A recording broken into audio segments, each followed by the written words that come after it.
Should we be waiting for Apple's crypto play? I guess the sense of urgency is a little bit off for them now these days with prices being down. Nobody who does hold crypto right now wants to necessarily use it to buy things, given how it's devalued. But crypto payments down the road will definitely be interesting, and I'd expect Apple to be a player there. Still a really small market, about $16 billion last year made in crypto payments to merchants from consumers. So still not a huge market, but an opportunity down the road. So let's talk about what Apple is doing, and that is Apple Pay Later, announcing this ability to pay later for anything you buy via Apple Pay in 4 installments. Take a listen to what they had to say about it. Apple Pay Later lets you split the cost of an Apple Pay purchase into 4 equal payments spread over 6 weeks with 0 interest and no fees of any kind. And Apple Pay Later is available everywhere Apple Pay is accepted, in apps and online.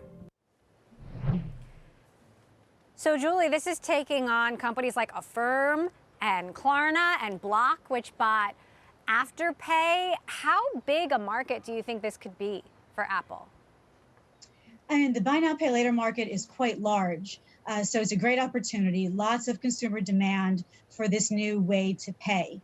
The question is, how many more players, right, are going to get involved? And we think that answer is a lot. Right? We think that buy now, pay later essentially is going to be table stakes when it comes to making payments. Everyone and anyone is going to offer it online and now increasingly in store. So important move for Apple. They should be there. It's what consumers want. Merchants like it because it helps to improve cart conversion.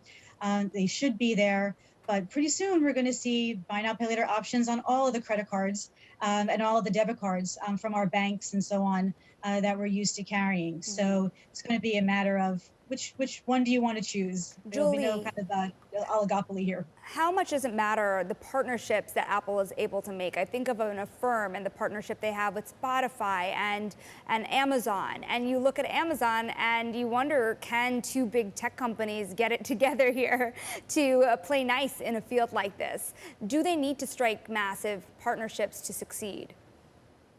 Partnerships with merchants are important, but they're especially important for those pure play emerging buy now, pay later companies like Affirm and Afterpay and Klarna, because they had to put themselves on the map, right? They had to earn the trust of consumers. And by being on a merchant's website, it helps to earn that trust. Apple, I think, already generally has that. They already have millions of merchants on their platform who are accepting Apple Pay. So it's not too high of a hurdle for those merchants to now continue to offer Apple Pay. And if you haven't, then now you will, because you want that access to buy now, pay later. What we see from merchants is they're willing to put almost any payment option on their websites and increasingly at the point of sale to get a consumer to make that payment. Apple's in good shape. Julie, there's been some skepticism about these buy now, pay later services. You've got regulators taking a look. Are there any negative consequences as an individual to just saying, hey, I'm going to pay in 4 installments, no late fees, no interest, but is there a downside for me? So for the consumer, it is just a much easier way to pay because you can spread things out a little bit without spreading them out too much that you potentially lose track or fall into trouble getting overextended. Where the risk comes in is if you take on too many of these small loans, right? And you see that in the next 2 weeks or the next 4 weeks, all of a sudden you have a number of installments coming due, and that gets hard to manage. For the providers of buy now, pay later, right? They have the risk. I may know how much installment credit you have with me, but I may not know how much you have with 2 or 3 other providers of installment credit. And that's where the visibility can come into play and cause some problems.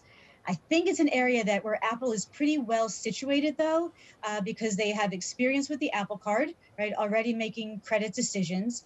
And most importantly, they have this huge base of 1 billion users. They see their transactions. They see what they're doing on a regular basis through Apple Pay.